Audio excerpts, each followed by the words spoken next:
Dans ce vidéo aussi, je vais vous montrer comment aller télécharger les applications dans le App Store. Donc, le App Store, il est facile à reconnaître. C'est l'icône bleue avec le A majuscule.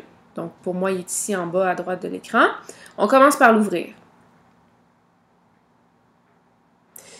Et ça vous amène à la page principale du App Store. Donc, ici, vous voyez l'icône sélection qui est en bas est en bleu. Ça veut donc dire qu'on se retrouve dans cet écran-là du App Store. Donc, ici, on va retrouver souvent les nouvelles applications ou les applications plus populaires. Donc, vous pourrez aller vous promener là-dedans. Si je pèse sur l'icône d'à côté, palmarès, ça vous donne accès aux applications qui sont les plus souvent téléchargées. Donc, on a les applications payantes et les applications gratuites qui vont vous concerner le plus. Dans Explorer, ça vous permet d'aller chercher selon différentes catégories. Donc, si vous cherchez des applications qui peuvent vous donner la météo, par exemple, vous sélectionnez l'application météo et on va vous en donner différentes. Et prochaine icône, dans l'icône achat, ce sont vos applications que vous avez téléchargées. Donc, si à côté de l'application, c'est écrit « Ouvrir », comme c'est le cas pour, mettons, animation en volume en haut à gauche, ça veut dire que l'application, elle est déjà sur mon iPad.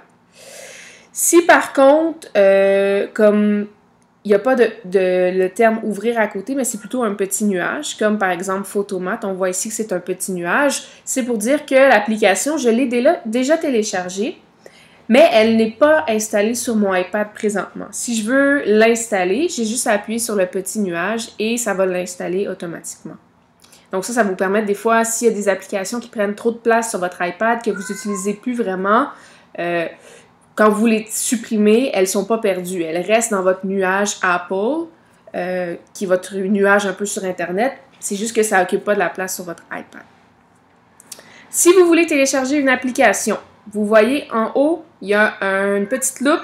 Si vous appuyez dessus, vous pouvez entrer le nom de l'application que vous cherchez. Donc, moi, par exemple, je cherche l'application Google Sheets qui va m'aider pour Google Drive. Donc, on met la suggestion, j'appuie dessus. Et là, vous avez toutes les applications qui contenaient ces mots-clés-là. Moi, ce que je veux, c'est celle-là ici, la première. Donc, je vais appuyer dessus. Et là, on vous donne des images de à quoi ressemble l'application. On vous donne une petite description. On vous explique qui a fait cette application-là, quelle est la taille de l'application. Et si vous allez dans Avis, on va vous donner des commentaires sur l'application.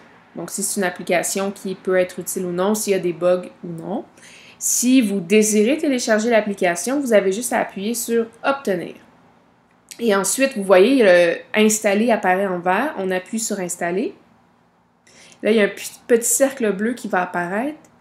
On va vous demander votre mot de passe pour votre identifiant Apple. Donc, vous l'écrivez. Et ensuite, vous faites « OK » et ça va télécharger automatiquement. Donc, c'est aussi simple que ça. Ça peut prendre un certain temps avant que ça télécharge selon l'application et selon sa taille.